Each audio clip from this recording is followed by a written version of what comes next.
Patrick Cooch from the Carlton Footy Club. You're listening to the Coaches Panel. James Walker here from the Brisbane Lions. Jason Johannisen from the Western Bulldogs. Luke Parker here from the Sydney Swans. It's Roy Sloane here from the Adelaide Crows, and you're listening to the Coaches Panel. Max Orr, Melbourne Football Club. This is Nat Fyfe from the Fremantle Footy Club, and you're listening to the Coaches Panel. Well, the last man you heard from there, Nat Fyfe, he's got himself a brand new coach. Who it is? Well, I'm sure we'll find out over the next couple of weeks. Hello, it is MJ from the Coaches Panel. Welcome to the final episode for season 2019. Yes, you are just a handful of days away from your SuperCoach DreamTeam AFLFantasy Ultimate Footy year being done officially. Not just done as in you're no chance of achieving your goal or winning it all, but actually it will be done. And yet there's still plenty of stuff to talk about on this week's episode. Joining me, couldn't get as many of the members of the panel we'd like, but still we're able to get the other faithful and reliable Fox in the studio. Hello, mate. G'day, mate. How are you? I'm good. Interesting times, isn't it, with Ross Lyon? Well, yeah. That come out. That just come out of nowhere. Isn't it fascinating? There's probably three teams getting the biggest media run around at the moment, with Adelaide, Port Adelaide, and maybe to a lesser extent Melbourne. They're probably the three under the media's most scrutiny, and yet none of those teams have moved on a coach, but St Kilda, Carlton, North Melbourne, and now Fremantle have. I wonder if the teams that have made coach, I don't think they would, but I do wonder if there was, North and Carlton that have locked their coaches away, and their supporter base are very, very happy with their coaches. I think Carlton went a bit quick. Maybe like we're entering a new territory here for the Coaches Panel. We generally try to keep about fantasy footy. I think they probably didn't need to rush the decisions as quickly to get their men. I think they were going to get them anyway. Although I must say, the T train... It got a lot of momentum. No, it sounds better than the Lion train. That's true. Doesn't it? That's true. I think there's been a few other names going around on Twitter. Apologies if it's someone that knows who it is, and I'm sure you'll let me know, but I think there was the Reece Shaw rickshaw that was rolling around. So we'll see how it all kind of rolls together. Look, anyway, on this episode, we will get into some of our Patreon questions a little bit later on in the episode. But for most of this episode, because chances are you've got no trades left, or it's an injury or a very, very luxury trade, you're pretty much holding on for dear hope now. And so what we wanted to do is kind of bring you our 2019 Fantasy Footy Awards. Like always, we kind of combined Dream Team, SuperCoach, and AFL Fantasy. So there's every chance that if you were doing it for just one format, one of the players probably might not get it. But because we're looking at it in a totality approach, which we do here at the Coaches Panel, it might be a little more unfortunate that someone gets nudged in or out. But we're going to give players, clubs, three categories. We'll go club by club in no particular order, but we're looking for three things, Fox. You've got half the AFL listed teams. I'll take the other half. I'm looking for the Fantasy Footy MVP. I'm looking for the most improved player. And then a 2020 watch list and a little bit of your justification for who they are and why you've got. So why don't you start for us with Essendon? I know it's just a random order we're going to go in. All right. But if you would pick That's Essendon... That's actually good. I'd prefer going in random order. Well, that sums up our brains perfectly. What do you got for me, mate? All right. The Bombers. MVP first. Sure. I found that pretty easy.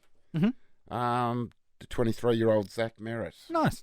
Yeah, he's averaged 109 Dream Team and 107 SuperCoach. Increased both years. He's heading back to those days, those days a couple of years ago where he was off the chart. Like he was about 117 for a couple of years there, wasn't he, in Dream Team? So he's the highest averaging Bomber by about 10 points. All right, nice. Yeah, pretty easy one for you there to pick. So how did that go? Was that? That's mate, it's your list. Opinion. It's your opinion. That's the end of the day. Man. And most improved. Now, not looking at figures, I thought guys like Darcy Parish and maybe to a very lesser extent McGrath might have been there, but not much in increase there. No, very, very marginal. So I gave it to Dylan Shield. Oh, okay. As we know, he lacks a bit of ceiling, but he's improved 10 points in Dream Team and 12 in SuperCoach. I don't mind that. Again, you first said the name. I'm like, they're all come mids. on. I searched, but there's not a lot there. A few guys have fallen off. Would have been good to see Devon Smith. Yes, well, there this year. He would have been right up there, I would have thought. Now what do you want next? well, there's only one other category to go for, mate. It's the 2020 watch list. Who have you got? Watch this, probably Devon Smith.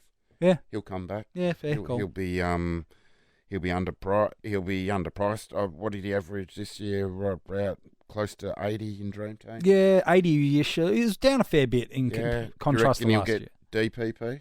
I think he's had enough data. I thought he was going to lose forward status last year anyway. He kept it for us. If he kept it last year, he's probably going to keep it again this year. I think so.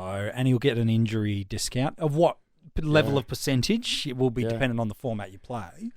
And another guy, we thought he might have come in this year, but he didn't. Jordan Ridley.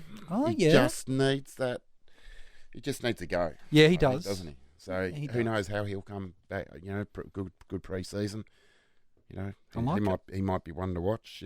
He'll be priced 68 or something, but maybe more a draft format sort of thing. Yeah. One guy stayed clear. Sam Draper. I wouldn't go near him. You wouldn't go near the Drapes? Nah, not coming off a knee injury. Right. All right. So I see a lot of people going in and getting him. So, in a keeper league. Oh, really? Yeah, I don't. Yeah, I don't see that. Personally. Okay, well, Bell Chambers should be up and about still next year, so a few before, maybe another 12 months beyond that he might next be the way to go. All right. Yes, that's about. Can I just give a drive-by shot? Yeah, right. Go. Can I add another category? Yeah, go. Just quickly. Just the guy that's managing Joe Danaher. He needs a whack. Oh no, Fox. No, he does. Like that groin issue. Is that 3 seasons in a row now that have been interrupted? Crazy. I don't think Doc Reed's over everything at the moment. I think maybe a new guy's come in and he's just pushing him out because Doc Reed wouldn't have allowed that. All right, Fox. Okay. Anyway, that's a drive-by. That's an exclusive drive-by opinion from the Fox. All right, fair enough. I'll pick the Crows. I'll get them out of the way. My turn. Your team? My team as well. Yeah, I'm not an unashamed Crows fan, no. Just a wounded one. Club MVP, I'm going to give it to Brad Crouch. Doesn't maybe have the biggest SuperCoach average. There is Rory Sloane that's got a bigger SuperCoach average than him, but hasn't missed a game this year, which is a huge win for him. He's averaging 110 in Dream Team and Fantasy. Has only dropped under 90 once all season. 15 tons. SuperCoach, averaging the flat line 100. One score under 80 all year, 10 tons. Like, he's a guy that many of us expected to be like a stepping stone to kind of get us to a premium. But to get a 110 average out of a guy that was in the 90s, in some price ranges, considerably less in others, that's a huge win for you right there to get 22 games out of Brad. We're talking about Joe Danaher just moments ago, who hasn't got his body right for years. Brad, unfortunately, has been the same. Yeah. So he's had a massive year. Yeah, he's been awesome. He was in your top 50. He was in the 50 most relevant, that's for sure.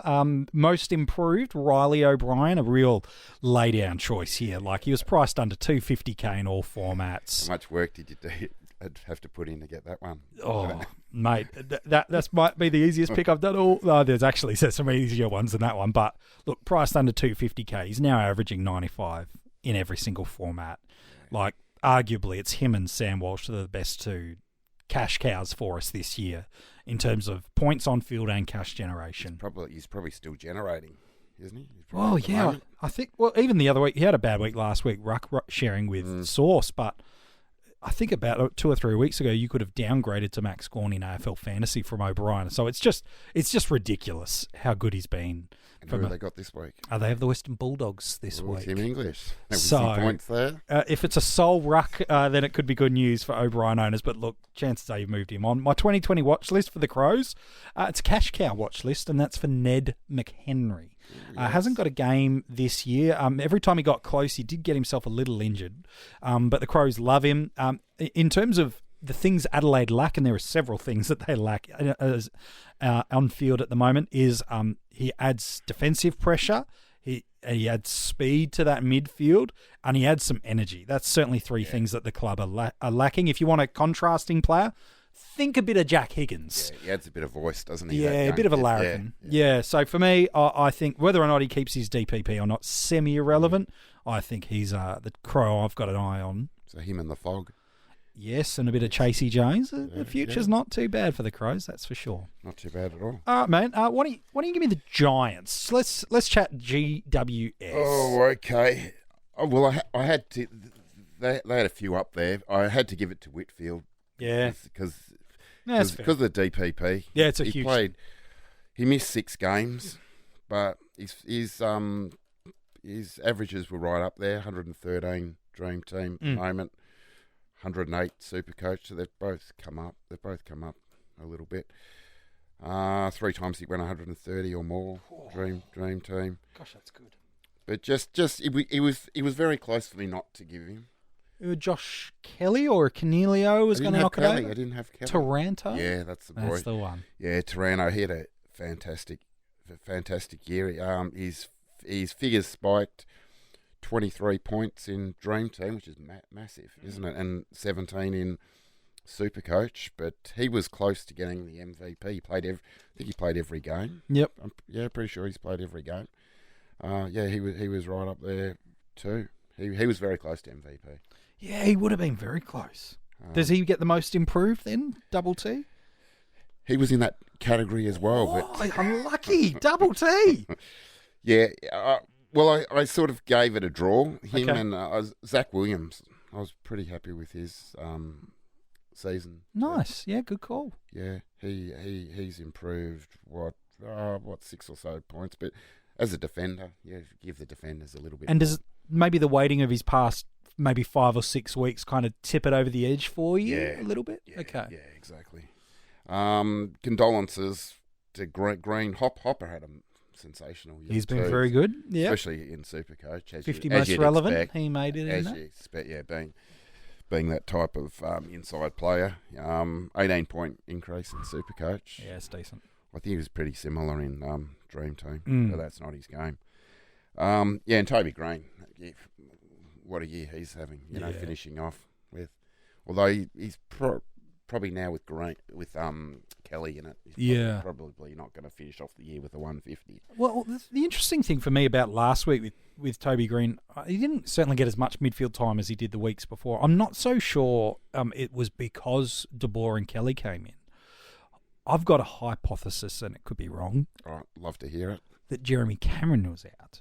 Okay. And so just that extra goal scoring, that didn't help him on the weekend, unfortunately, but just that extra avenue to goal and extra support for Harry Himmelberg, I think it's there. So if JC is back this week... He's likely, isn't he? So I believe so at this stage. We'll see how that works out. If Cameron's back, jump on in your daily fantasy formats. He's going to have a field day. But 2, I think that could be good news for Toby Green. Yeah. You got a watch list for us for the Giants? Watch list. Was it Caldwell? Oh yeah, nice. And how many games did he play? 3 if he plays this week. Yeah, so he's not. Yeah, they've played their cards there, haven't they? With maybe for next year for a guy that might be cheap. Hasn't played yet this year. O'Halloran. Oh yeah, nice. He might be one. I do like the Perryman. Mm-hmm. Yeah, should keep defensive status too. Yeah, looked at his DPP stuff, all those things, and I'm pretty sure he'll keep defence. I know fellow panellist Jimmy's very big fan of Harry Perryman. I think he's got a poster of him. I think he does, right next to the photo of his child as well. So, look, he was, I know he was an owner at some point this year, young Jimmy, so he's a little bit unfortunate about the early season injury. I think it was the first quarter of the first game, Jimothy went into some tears. The first game, didn't he? Yeah, that wasn't great. But, look, that's all right. Good for those. Good little watch list. Yeah. Look, I'm happy to see Jai get a couple of games at AFL level at the end of the year, but because he was probably my favourite player from the draft last year. Yeah. But gosh, I was a bit filthy when I saw him as a laid-in. That was purely fantasy footy selfish because we knew he was going to be almost a basement price rookie for us heading into 2020 otherwise. But look, happy for you, Jai. Yeah. So enjoy it. Yeah, he's a good player. Can I give a drive-by? Yeah. Are we going to get one for every squad I've given you? I started, didn't I? So, okay, all right. Yep. Tommy Sheridan. Really? Round 1, 2 points. Oh, the sheep. Yeah, you can't go, but he got that. But the thing is, he got those 2 points in 11% time on field. What's that in points per minute, Fox? Well, I worked it out because Callan Ward got 3 points too, but he had 2% time. But he was looking at 136 for the game, and Sheridan would have been looking at a 16 or something like that. Oh, that's. Oh no, yeah, there was that. Anyway, I haven't. I'll look in depth for that. All right, I appreciate that. Follow Fox on Twitter if you want to see that. I'll pick Brizzy. I know we talked right at the start of this episode where we talk about all formats, but really the tiebreaker for the MVP for Brisbane for me was this guy's SuperCoach score. I'm going to give it to Lachie Neale. In terms of his SuperCoach average, that really did tip him over the line. 118 is the average for the year at this point in time. 16 tons, not as impressive in Dream Team, with the 102 and just the 10 tons through there. And Zorko's having a good back half of the year. It's a little bit quiet in the first maybe 5 to 6 weeks and has stormed home and average around the mid-100 marker across all formats. But just that start of year from Lachie Neale and the ability to consistently give us tons in SuperCoach just marginally tipped him over the line for me. He's been quieter the past few weeks though.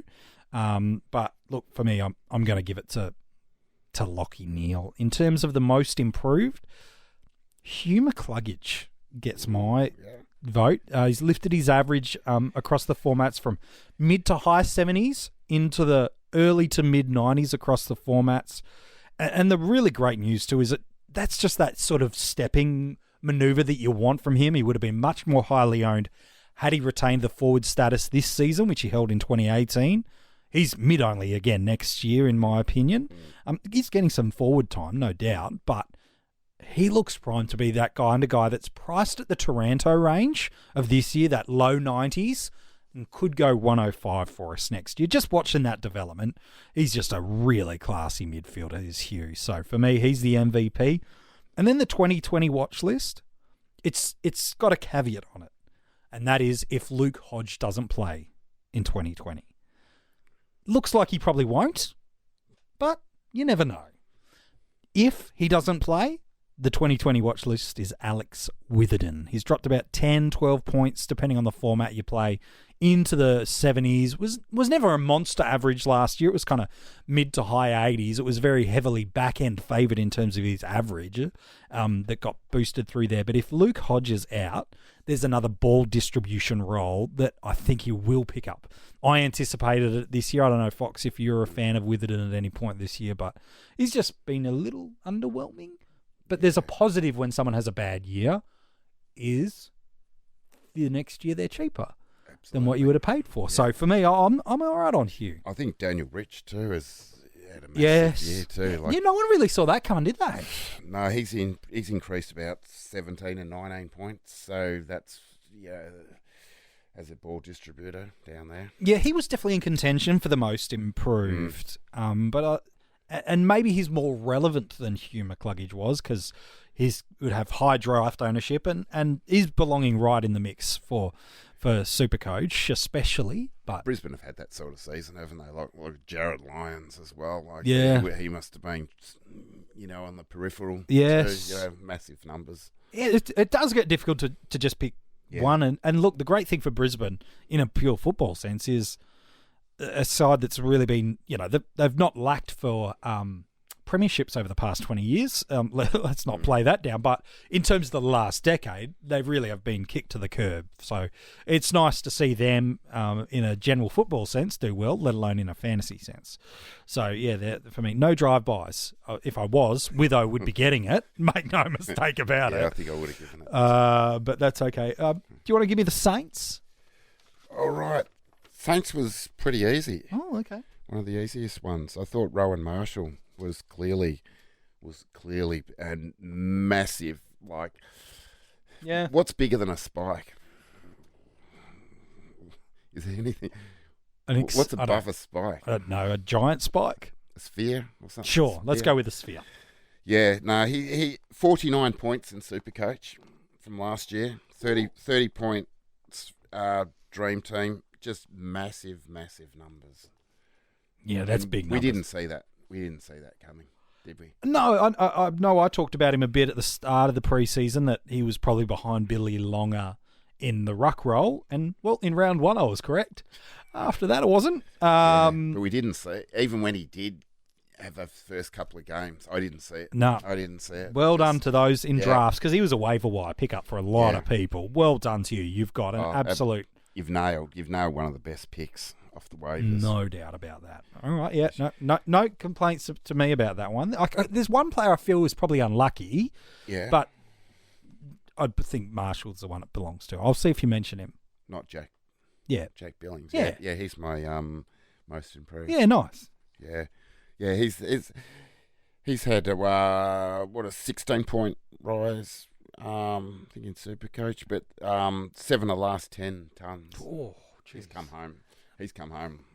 Like a The freight Billings train. Yeah, the Billings train. Billings, Marshall, and Dunkley since the bye have just been insane, and probably Toby Green. Like, Yeah. that's a pretty special forward four, and chances are you might have Dangerfield and Boak thrown in there. Like, Yeah. that's as good as you get on the run home, isn't it? Right now. Yeah, and your SuperCoach scores, and you got those. You got that package. Those packaged up.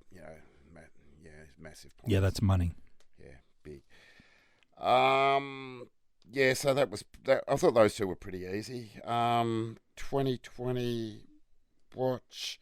I think the two new boys from Clark and Caulfield. Nice. Yeah, I think that both go together. I don't know if one's going to be better than the other. Do you reckon Hunter Clark retains his defensive eligibility, or is this kind of back half of the year where he's been a lot more midfield? Pretty hard to say. Caulfield Okay. will, but Yes, I I agree. got no idea on him. All right, Do fair you? enough. Oh, I think he loses it, but Yeah. I just think that the amount of mid-time he's had towards the back half of the year might just outweigh what he's done. But you can't really complain, can you? No. And drive-by, Here we go. Robert Young. Didn't he only get 2 games, the poor kid? No, 111 points for 3 innings. Even tail enders do better than that in That's cricket. it. Oh, that's it. And almost Relton who was the guy? Relton Reynolds? Relton Reynolds territory. 1 game. 2, didn't he? Oh, I think he played 2. it still hurts. Whatever it was, it still Yeah. hurts. No, he'd be down there. He was a shocking pickup. Yeah, he was bad. He was really bad. If I'm going to give you good, I've got to give you a bit of bad. No, I appreciate that at least one of us, Fox, is doing a drive-by on everyone. So that's fair enough. It's absolutely fair enough. Why don't I take Carlton? We'll chat about them. The MVP, again, there was one guy that was, to be fair, was pretty darn close. And that's Nick Newman. Like, I know that feels wrong to say, but he got, he doesn't feature in any of these categories. But Nick Newman got really, really close in terms of being an MVP. He's not far off in terms of average in Dream Team. In SuperCoach average, he's considerably off the guy that wins it, for me. Yeah. But in terms of in contrast to the role and to the position, like Nick Newman's averaging 94 in Dream Team and Fantasy, 97 in SuperCoach. So really unlucky. But I did find it hard to go past Patrick Cripps. Again, like Lachie Neale, just those SuperCoach weighting of him, going at 115, 12 tons, captaincy option. Maybe been a bit more inconsistent this year than we'd hoped. But for me, I reckon just his SuperCoach numbers kind of tip him over the line in terms of being the most valuable player. But Nick Newman can count himself very unlucky. I'm a big Newman fan. You're a big Newman fan? Yeah. But yeah, Cripps. Imagine when he gets a bit of help around. Well, that's right. In the years to come. Well, it's been fascinating the past 8 weeks. Walsh has kind of moved out of being inside. Curnow and Murphy have come in. And while the scores for Cripps aren't there, his impact on the game is still incredible. Oh, he's going to put out massive numbers in the years to come. Do you reckon Cornelio goes to Carlton? Gee, that would help. That would help him. Wouldn't Would it it ever? Yeah. Well, Carlton would be hoping. What is it? Hawks and Carlton. And GWS, they seem to be the 3. I think Saints have kind of dropped out of the running. Yeah, I can't see him staying at GWS. All right. So if personally. you're not, but if I you're a think betting man, I think although Hawthorn are after Payton, I think they've pretty much got Payton. Patton, yeah. Or Payton. Hey, Payton. get a 2-for-1 deal. All right. Yeah, but Hawks seem to get their guys, don't they? And They people don't want miss. to go there. You know, the guys that have gone there injured, like Burgoyne and O'Meara, they fixed them up. Yeah, it's true. You know, so Even Ryan Burton got rebuilt not there. that is it Caniglia? Cornelio. I always say that. Don't wrong. get it wrong, mate. You'll get tweeted something No, fierce no, when you get it no, wrong. Be careful. All Yeah, right. but he's not smashed up literally. Is he as bad as No. the others? He might have a few. Yeah, his scratches. history isn't injury free. But you'd want to go there knowing that their medical team Yes, you is would. really good, and their professional team like Clark, coach. They've got a great coach. They do.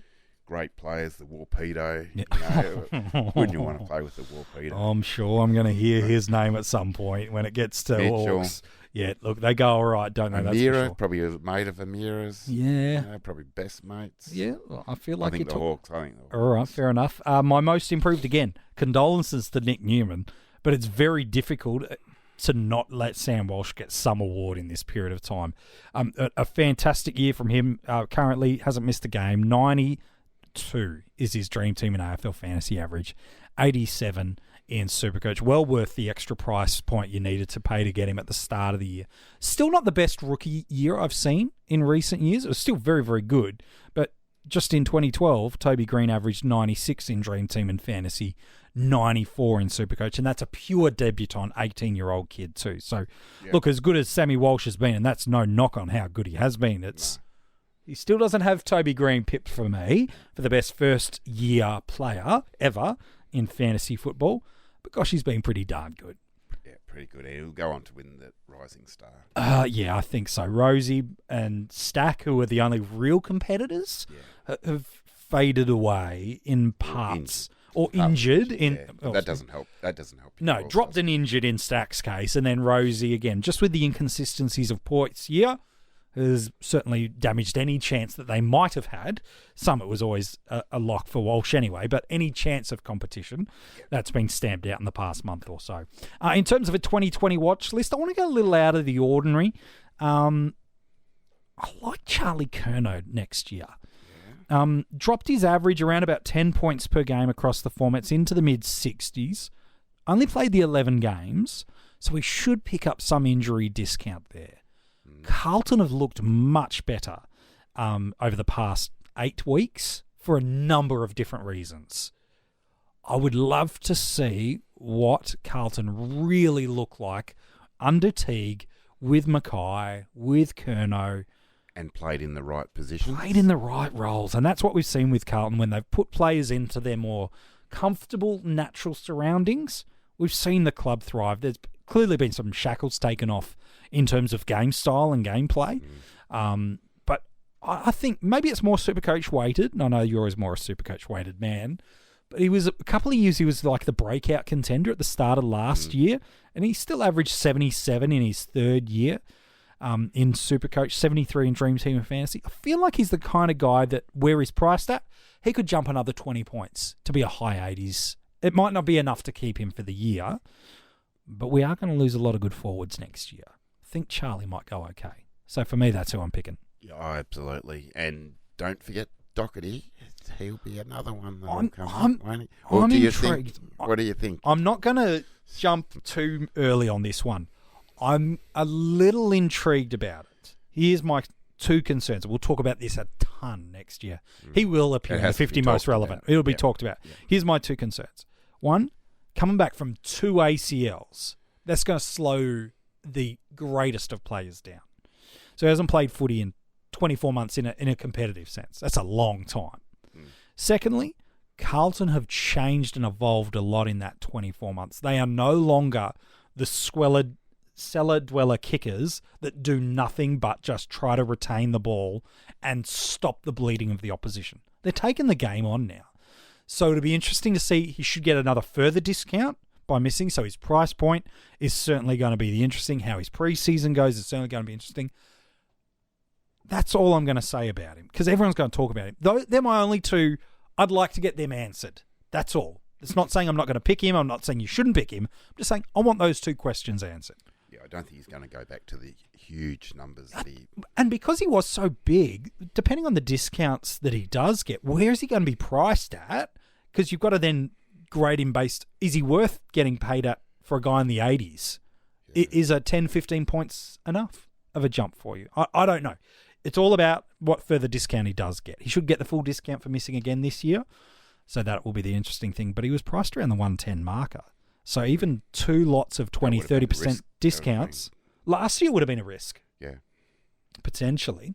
So, but again, the risk is minimised the cheaper you are. Yeah. Watch this space then. Yep. I'm going to hear more about him. That's good. Yep. No, you'll hear a lot about him from all the panel. We'll try to, and some new members joining the panel. Yeah. Yeah. Yeah. We'll tell you about that next year. Yeah. And they're not just various aliases that are just the same people with different aliases, I promise. You got the West Coast Eagles for me, Fox. You want to talk about... Let's see the Eagles. The Mighty Birds? Right. Yeah, the Eagles are pretty easy. Okay, great. Let's fly through them. 31 minutes in. Alrighty. This guy started late. Yep. So he would have been unique. Yep. Andrew Gaff. Nice. 110 average. Yep. Dream team. I think he's at the moment 8 tons on the trot. Yes. I don't think nothing massive. No. But he's just nice tons. All right. So that was that. Most improved guy. This guy's average 14 kicks, 12 handballs, 5 marks, 2 tackles, 0.7 goals. He averages 100 versus the Pies in his last 3. Here we go. He's almost close to knocking off Walter Lindrum as the sportsman of Kalgoorlie. Oh, yes. Dom Sheed. There we go. Well, he's gone from like a mid-70s average to a mid-90s. Well, I had to put it, he's had a 21-point spike. Yeah, it's decent. In Dream Team and a 16-point spike in SuperCoach. A lot of people don't know, but he's playing injured at the moment. Oh. He nearly didn't make it over a couple of weeks ago. I did not know. No, so being the spiritual leader there, he's pretty hard to keep out. So he's playing under duress at the moment. All right. So that's why his numbers have tapered off. Okay, and a 2020 watch list from West Coast. All right. All right, these might be... It's all going to be dependent on injuries. Sure. I think that's 2 guys... Francis Watson and Jared Brander. Oh, yeah, nice calls. They've both played games. Watson's played 3. Brander's played a couple. Mm-hmm. Very, very small. Could we see a couple of... There are some older Eagles in the side, most notably their skipper in Shannon Hearn. Oh, I don't think he goes. No, I was just curious. I think I need an injury, like to a Shepherd or something like that for one of those. I was just more curious if the Eagles do pull off the back-to-back... Would Hearn go out at that point in time, do you think? It's not Rance we're talking about. Rance probably would if... Yeah, that's true. Alex would. Yeah, but I think Hearn's got another year. Got another bit more time in him. All right. He's probably going to be the All-Australian captain this year. I reckon he's half a chance. You could build the case for that, to get that. Yeah, I don't mind that call, absolutely. So, driveway? Yeah, go on. Right, just don't boo. West Coast supporters. Okay, so this is now for the fans. yeah, just to the fans. Don't boo. You booed Watson. You booed Goods. Just don't boo. Just don't boo. All right, players. You're going to clip everyone by the end of this podcast, aren't you, Fox? We'll just have to share it around. Yes. There was no players there. I suppose. All right, fair enough too. I'll take Collingwood, a real simple, easy one. Like we can fly through this one. It's a real easy pick. The MVP, it has to go to Brodie Grundy. Averaging 120 in Dream Team and Fantasy. Just 3 scores. Under 90 all year. Ooh, that was early when he was injured? There was one against Maxi Gorn where he was injured. There was one just the other week where he got double-teamed. He had that toe injury to start the year. Yeah, and then round 1. Yeah. I think they're the 3 games. And SuperCoach the same. 3 scores under 90, but an average of 128. He is far and above one of the best fantasy players of the modern era. And keeper league owners should be very, very happy if you've got him. Most improved. Again, I'm going to let a format tilt me in terms of the player I pick. But again, using SuperCoach, I'm going to pick Darcy Moore. He went and lifted his average, again, just using SuperCoach purely as the reasoning, from 49 and playing only the 7 games to playing 14 games and an average of 75. That forward defensive flexibility, maybe you had a Burgess or a Rosie, was so important in those first 6 to 8 weeks of the year towards building your side, getting like a bankable 70 or 80 every single week, and the odd ton in there too. So, look, for me, the most improved was Darcy Moore from a fantasy perspective. And then the 2020 watch list feels a bit odd, but I'm going to give it to Taylor Adams. Will only play, if he plays this weekend, there'll be 10 games for the year. So that's enough to qualify for an injury affected discount. Again, what percentage of that will be dependent upon the formats. Low 90s average before the discount hits. And just remember, 2 years ago, he was like the number one defender, average around that 110 marker across the formats. Yes, the side's very, very different compared to what it was 2 years ago with someone like a Beams has walked into the side and things like that. But if he can get that body right again, I really do like the value of Taylor Adams through there. It's just not been able to get that kind of durability back in. Has had, maybe it's a once-off year, who knows. But for me, I'm really intrigued by Taylor Adams because I do think he'll pick up a discount. And he's already underpriced in that low 90s marker. So for me, I quite like him. Yep, like it. Yep. You got a drive-by for Collingwood, mate, or not at all? No, only the ones on my sheet. Okay. All right, fair enough. I'd get you one. No, you'll be fine. You don't need a drive-by. Let's talk about the Bulldogs. You still got another 4 or 5 teams, don't you, mate? So the whole team almost deserves the number one the fantasy midfield rating. unit. Even past that. Yeah. They have been massive. They've knocking numbers off like Collingwood did a few years back. In terms of like the back half of the year, like it's really been since the multi-buy round that it's got cracking for him. Yeah, probably has. Yeah, but the MVP, I just put the whole podium up of McRae, Dunkley, and the Bont. I just put the whole. Jeez, that's hard to split, man. I couldn't split them. They're like those guys. Does the DPP to Dunkley give it to him? But then again, like McRae's been super consistent in SuperCoach. If you picked up McRae after the bye, which a lot of people did, yes, he has come home with massive numbers. Averaged 132 in AFL Fantasy in the past 10 weeks and hasn't dropped under 100. Yeah.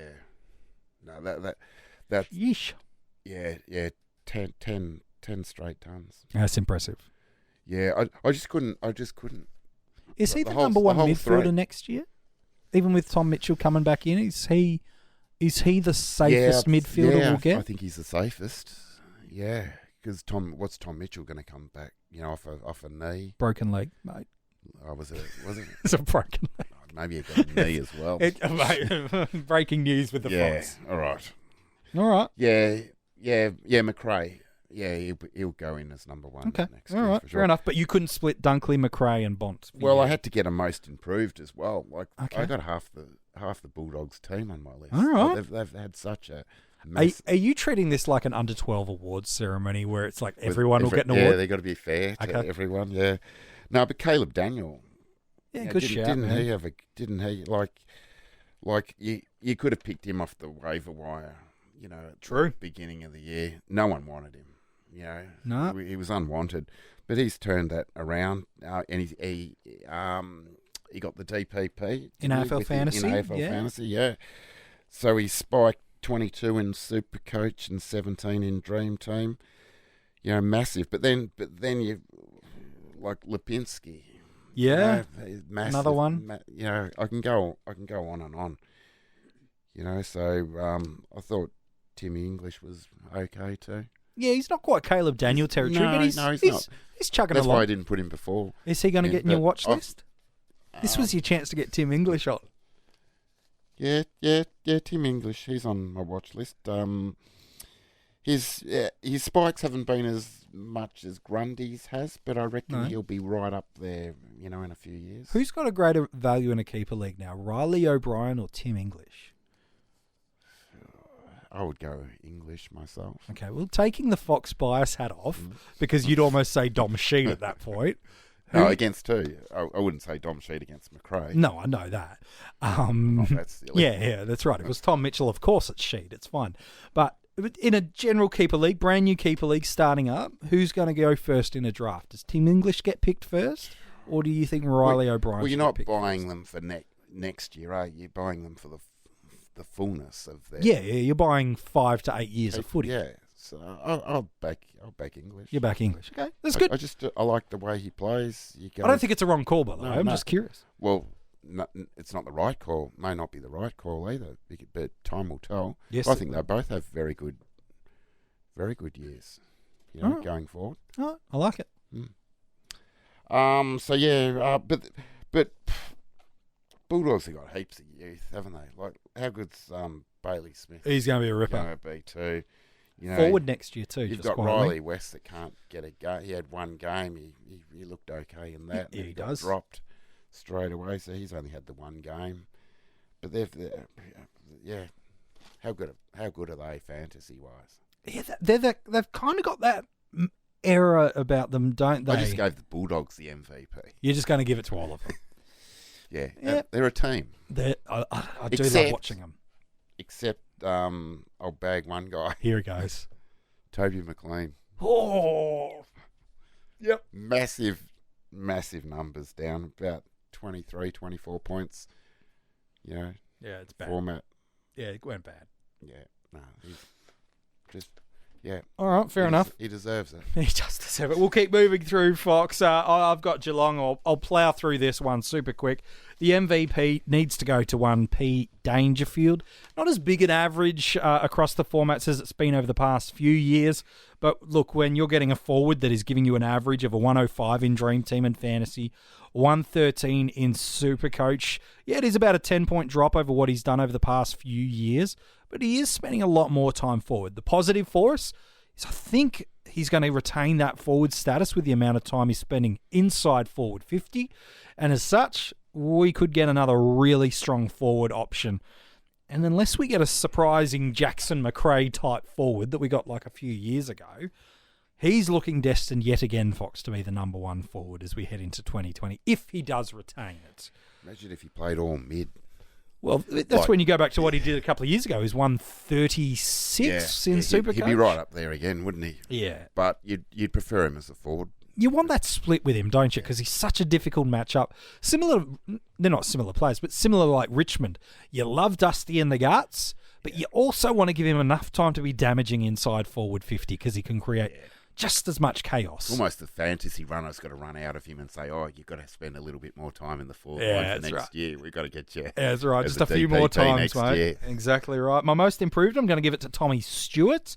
He's jumped up his average 15 points per game in Dream Team and Fantasy, just the 11 in SuperCoach. But that now bumps him from kind of that nomadic sort of semi-relevant in drafts, but not in salary caps. He's now in the mid-90s across the formats. He's planted himself as a really relevant defender for us. You, my friend, get the most improved. And then my 2020 watch list, again, similar vein to what you've seen with me, a couple of guys. Guys that are coming from an injury have underperformed and should get a discount on top of that. Sam Menegola. Just the 9 games up until this point has already dropped about 15 to 20 points off his average from the year prior, where he was one of the premium forwards for us. Even just with a discount off that price, he should be around that 60 to 70 marker, depending on the format you play. That's a massive upside, especially if one Timothy Kelly moves on and some extra midfield rotations pop up. He can get himself fully fit. Yep. I think Menegola could be a ripper. A good pre-season. We'll do him wonders for him. You want to talk Hawthorn? Oh, okay. Where are the Hawks? All right. All right. The MVP. It was heading for Henderson at one stage. Yeah, the past month has slowed that down a little bit now. Yeah. Yeah. The wheels fell off Henderson, and a young guy came up and took that mantle. James Warple. Yeah, nice. Now he's more of a dream team play. 30-point spike. Oh. 121 in his last 4. In Dream Team? Yeah. Yeah, he's going okay. He got 140 something in SuperCoach this week. massive numbers, and a lot of people thought he was dropping off. I think Well, he was. I think a few people traded him out. Well, I know Ritz talked about it in the podcast. Like, I think he only had 2 tons in SuperCoach prior to the buy, and he just wasn't showing that ceiling you needed. So you could kind of understand it. But even in SuperCoach, you've mentioned the AFL fantasy numbers. The past 6 weeks, 109, 105, 106, 149, 127 and 142. It's an average of 123. It puts him in the top 10 in terms of most form players in SuperCoach right now, regardless of position. Yeah, that's why he's just stolen it from Henderson. Yeah, love that call, man. Yeah. Love that call. Now, where are we now? Most improved. Well, I had to give Henderson most improved because even though he's been bad, his numbers are still good. 12 points up. Yep. I couldn't find anyone else. You didn't want to give Warpedo the 2 categories? I could have, but I didn't know you were allowed to. Mate, they're your rules. You can do whatever you like. All right, I'll give him the 2 then. You're going to give the double to James? Why not? Why the heck not?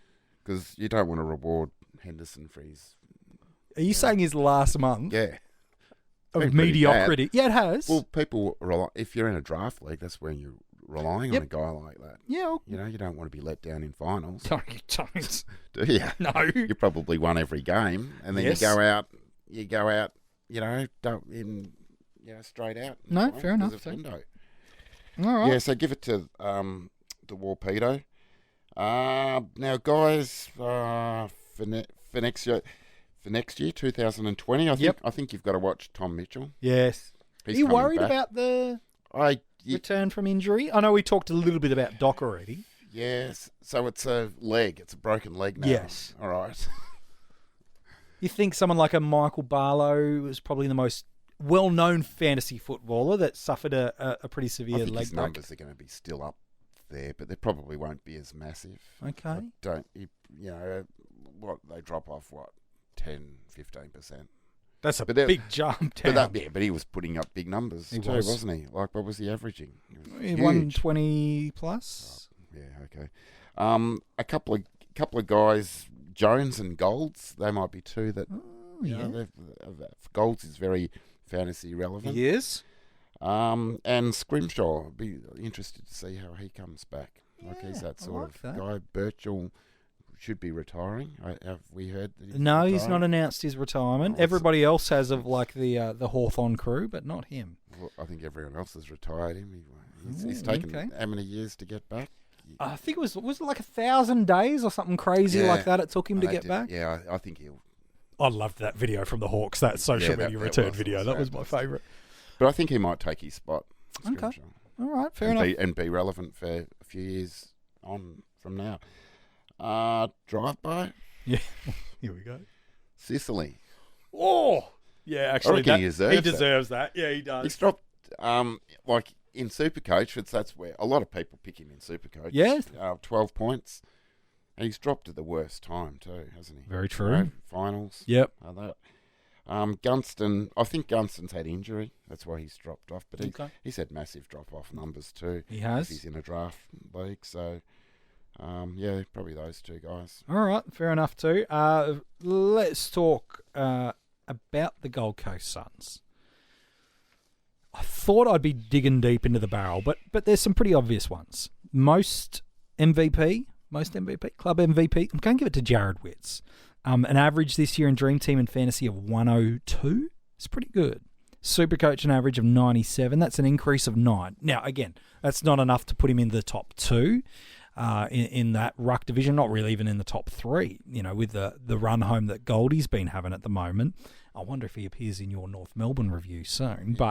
He might. But look, that's a big enough jump for me that coaches that started with him as a unique to try to get up to Maxi Gorn or a Brodie Grundy would have been rewarded with his really strong start to the year. So for me, Jared Witts gets the MVP, the most improved. I'm giving it to Darcy McPherson.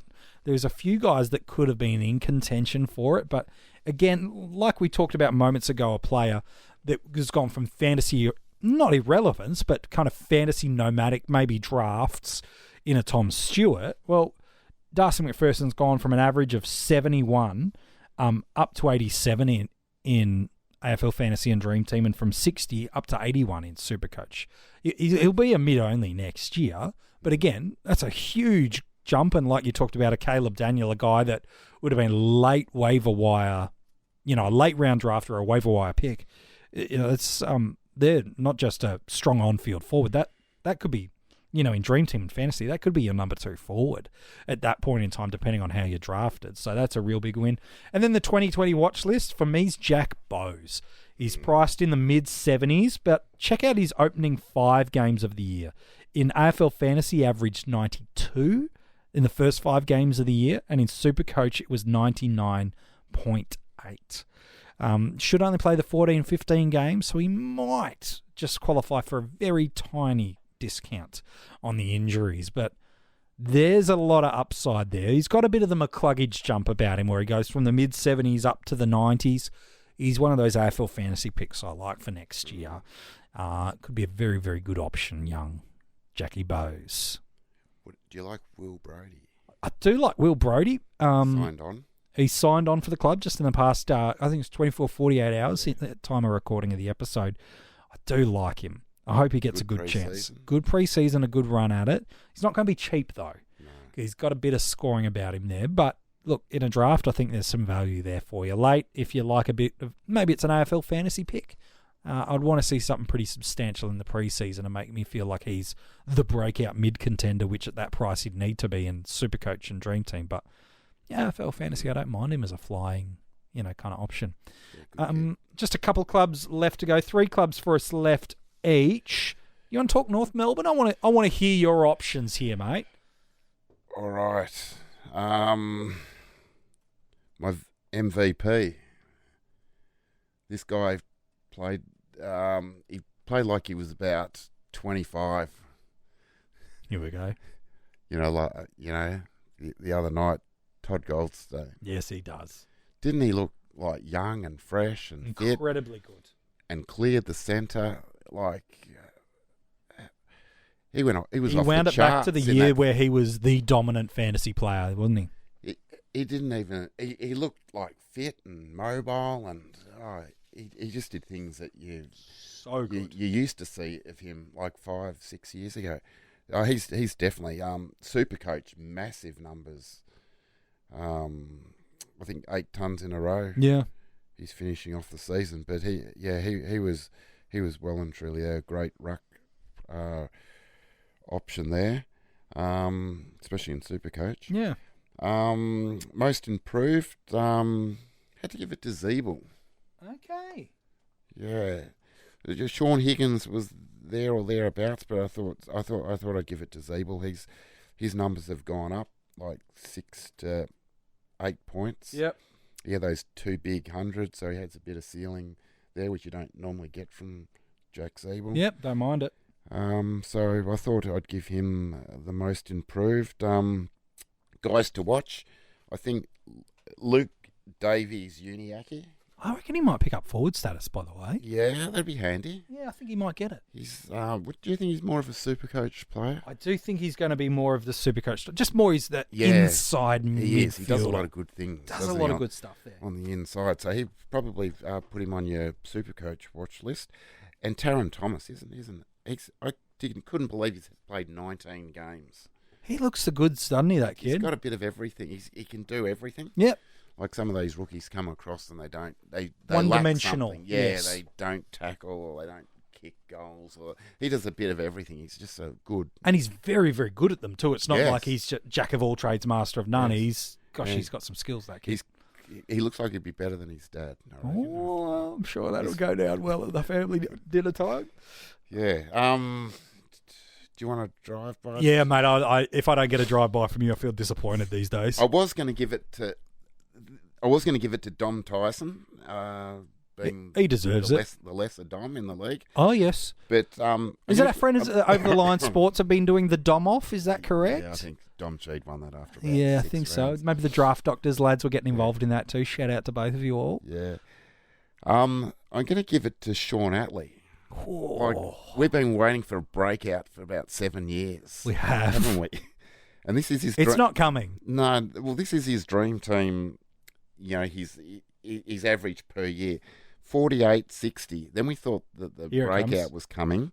67, 66, 62, 59, 66, 61, and he's at the moment 66.8. So he's just not breaking out. Yeah, it's not going to happen. Will he break out? No. No. No. So we can put a lid on. Yeah. No, there's not a Right. lid. Put a line through. Right. But they've been saying for years it's Yeah, I going know. to break out. Yeah, well, you could say that about a lot of people. It's just not happening. Right. He's just not got the role. He's not He- got the opportunity. He ain't going to break out. No, he's not. All right.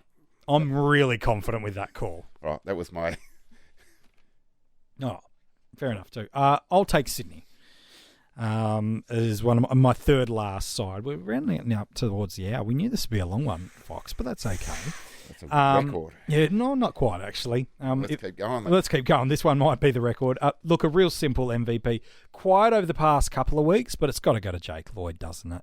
An average of 108 in SuperCoach, an average of 107 in Dream Team and Fantasy over those probably the opening 8 weeks of the year. If you didn't own him, you were on the back foot immediately to start the year. Didn't go under a ton in the first 5 weeks in Dream Team and Fantasy. In fact, up until his bye round, had just the 3 scores under the 100 in Dream Team and Fantasy, and just 1 in SuperCoach that wasn't a ton. Like I said, his past month hasn't been great, and that's more in terms of ceiling. Like he's had 1 score over 100 in Dream Team and Fantasy, hasn't yet cracked the 90 marker, but hasn't gone under 80 in SuperCoach. So there's a few reasons for that, and one of them is some experimentation in the back half, and also some game style readjustment for Sydney. But look at the body of work over the year. I don't think it hurts you that much because Everyone's got him. Everyone's got him. Yeah. Draftees, that's where it's stinging you a little bit because you're hoping for a couple of 130s and 140s on the way through. But look, he's definitely been the best swan this year. Luke Parker's been very, very good. Isaac Heaney's been good after a quiet kind of 5 or 6 weeks. But look, Lloyd's the standout. In terms of most improved, I'm going to give it to Jordan Dawson. He's gone from just a few games last year, an average of around the 60 marker, up until the mid-80s across your formats. Probably gains a dual position next year. Yeah, defense. I think he might actually even be a defensive forward next year. Like he's spending a lot of game time defense over the past 5 or 6 weeks. But then prior to that, he spent a lot of time forward. Then just the week gone against Melbourne was a forward target for him. He's got a little bit of Jimmy Bartell about him in terms of the Cats just love to put him into positions all the time to fix needs in their side. Dawson just seems to be that type of player, that versatile player that they go, we need him in defence for 5 or 6 weeks, or we need, to cover an injured McVeigh or to help Mills out, or, we need some goal scoring options. Let's chuck him out forward while Menzel and Buddy get back to full health. So I hope he picks up a DPP, and that might put him on the watch list, but for me, I think he's been their most improved this year. And then the 2020 breakout or watch list, I'm giving it to Big O Florent, Ollie Florent. Not a huge average increase, just the 2 points so far in SuperCoach, just the 7 points in Dream Team and Fantasy to get up to the 70 marker. But it's been what he's done over the past 3 weeks that has caught my eye. 91, 113, and 98 in AFL Fantasy and Dream Team. 82, 102, 106 in SuperCoach. That's well over the 100 marker in Dream Team and Fantasy over the past couple of weeks, and not far off it in SuperCoach. And yet you're paying about a 70 for him. Smells breakout central to me. So just lock that one away. Trade him in if you can. Because if, maybe not right now because he's running hot in a keeper league, but just over the preseason, if someone can forget how well he ended the year, just look at that average and go, 70. Oh, it's not great. 4th year breakout on the way for Ollie. Yeah, he's looked really good, hasn't he? Blakey has too, hasn't he? Yeah, he's going to be a real long-term star too. He's one of those guys in a keeper league that you might be able to, again, depending on how many you keep and structures and stuff like that, he's going to be seriously good player. The Swans have done well out of the Next Generation Academy / Father Sons, haven't they? Yeah, absolutely. They've done very, very well. They can't complain. Not paying much for Heaney, Mills, and also for Blakey.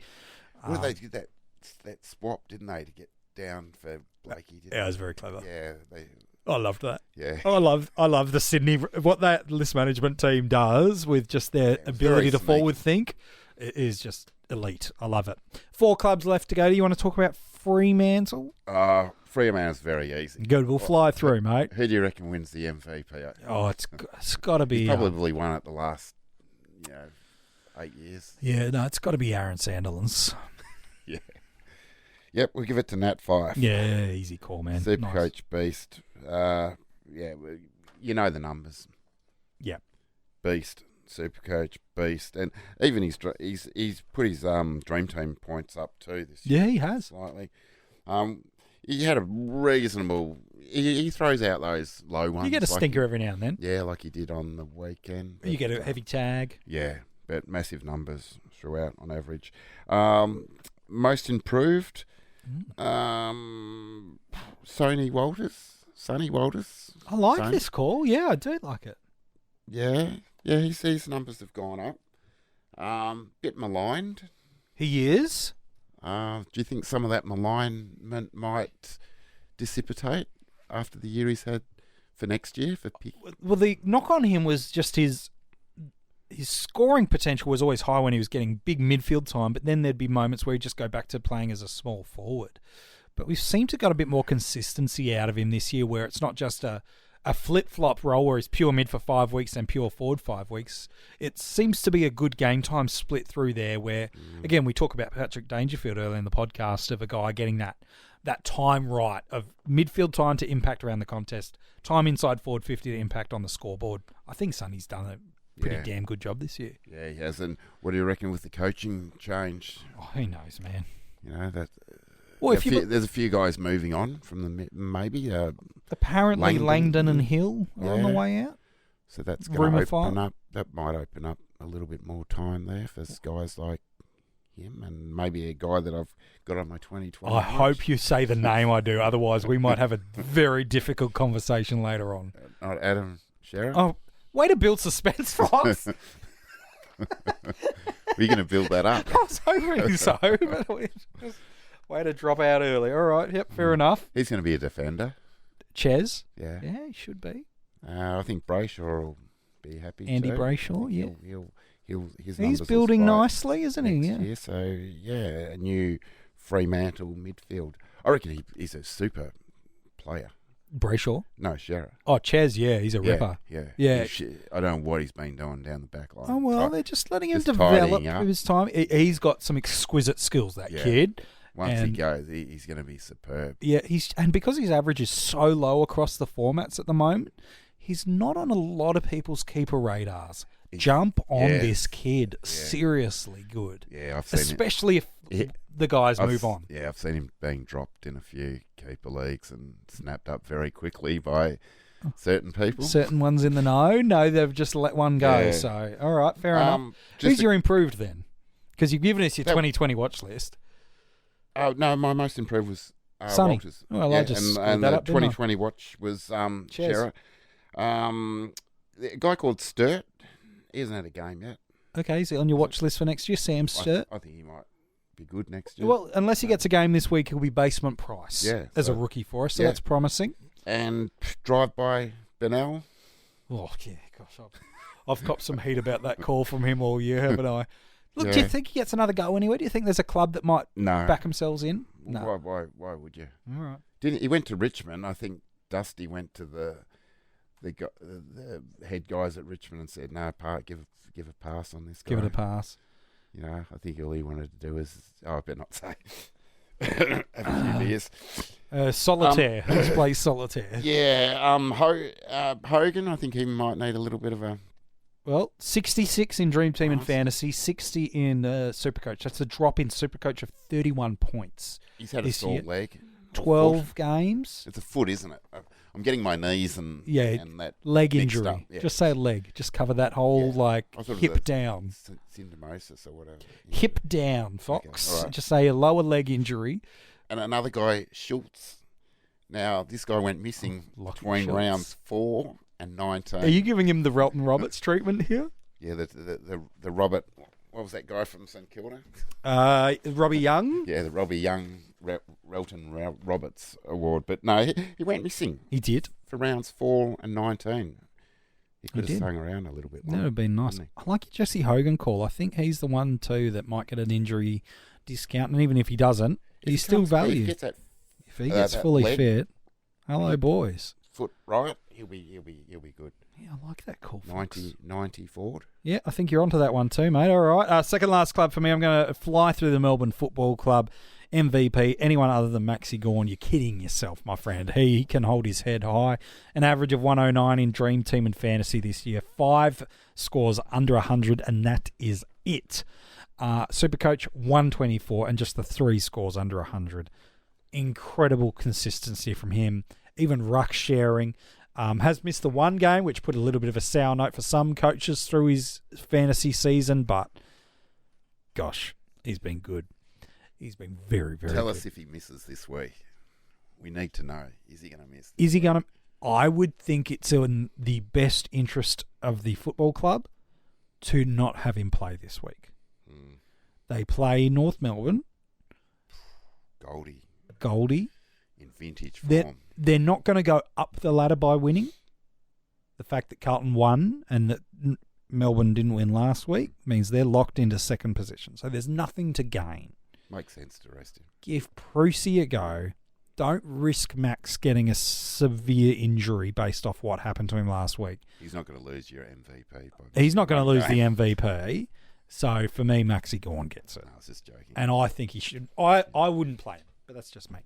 Yeah. Who knows? Maybe he's like, no, mate, I'm cherry ripe to go, and maybe he's got himself as captain in SuperCoach. He loves it. So maybe he's like, no, I've got no trades. I got to play myself. So fair enough too. He might not have Westhoff.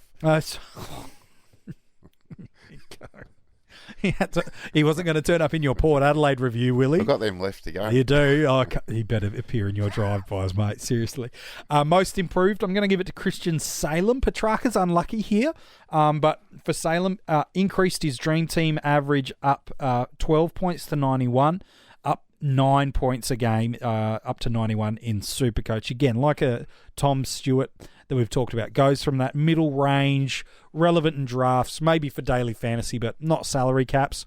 All of a sudden, he's not top of the tree defender by no means, but if you're looking for a unique D6, maybe not the past month, but he's been pretty good for big chunks of the year. So for me, he's the most improved. And then the 2020 watch list, I really am fascinated by Angus Brayshaw. The past 2 weeks, the midfield time, the role, it's all back where it should have been all year long. He's dropped about 15 points a game off his seasonal average last year, which was, again, heavily weighted with what he did in the back half. Remember the first 5, 6, 7 weeks of rounds in 2018, it was playing off half-back and didn't turn up. So that was a little slanted through that anyway. He's 15 points off that. I just want to see what happens in the off-season with Melbourne. I want to see what they Good do. on those guys that didn't have any trades. And left had to keep him. Yeah. Yeah, look. Isn't that like a little bonus at the end of the year? I know people that traded out Brayshaw just a fortnight On their ago. last trade. Right? Last trade, and they were just sick of him. Wouldn't that make a year? Yep. But it would sum up your year if you've held Angus Brayshaw all year. For the whole year, Oh. and you drop him on the week. On the he comes 2 good. weeks he goes good. Yeah, no, that'll do it to you. So for me, that's Melbourne. 2 clubs left, the Tigers and the Port. You want to run us through the Port Adelaide footy All club? right, Port's pretty easy. MVP, no-brainer. Travis Spoke. Yep. As a forward, putting up numbers, 107 in SuperCoach, 107 Dream Team. So that's a lay-down Mars there. Most improved, I did give it to this guy until the last round. He was there all year, and he misses out because of one bag week has cost him. Darcy Byrne. Oh, he's done that to people, hasn't he? DBJ, yeah. He was actually right there until the end. He put up an 8. Are you being reactive here, Fox? I didn't have him, no, Okay. but I know people that did have him, and Yes. they lost their prelim. They're out of the grand final. Yeah, because well. of, throwing up an 8. No, a 7 or an 8. It's basically a donut. Fair enough. UF. Yep. So he gets it on.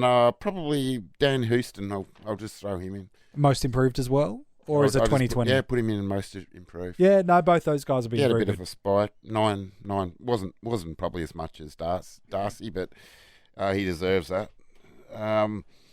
2020 watch list. I hope they bring another 3 kids like they did Rosie, Dersmer, and Butters. You'd like to see another 3? Like to see another 3. Weren't they good for us? Maybe not Zach as much, but definitely Connor and Zay have been very I've good. still got Dersmer still in one of my... He's been a really nice guy that's just floated across the year for you. So I like that that decision to bring those kids in. They made some great calls. On the other hand, you take and you give. A drive-by Here we go. is that same match committee. Oh, here we go. So this is now... So you've directed, hang on, players, supporter groups. Got to cover all groups. You have yet to hit the coaching staff. Now you're lining them up. I think you even lined me up with Harley Bennell before, so that's all right. Who are you going for? Well, you don't drop Justin West off. Oh, get off. Do you? They dropped him off and then he came back with massive numbers. You don't drop Scott Lysette. No. Do you? Well, no. Well, why would you drop Scott Lysette? I don't know, to build up riders' trade so many value, people have them maybe? in their SuperCoach team. You know? And Dersmer, did you hear the excuse for Dersmer? They said they were dropping him. Yes. Yet he didn't. There was no game on that week that he got dropped, and he came back the next week. So why do you drop a guy? How does that logic work? He was rested. It's safe to say the selection committee at both South Australian clubs probably haven't had their greatest year. Yeah, but he was rested. He wasn't rested. Dropped. Okay. That's fine. Yeah. All right, fair enough. And I reckon that was the bow and arrow. That's why he did the bow and arrow. You reckon he got dropped for that?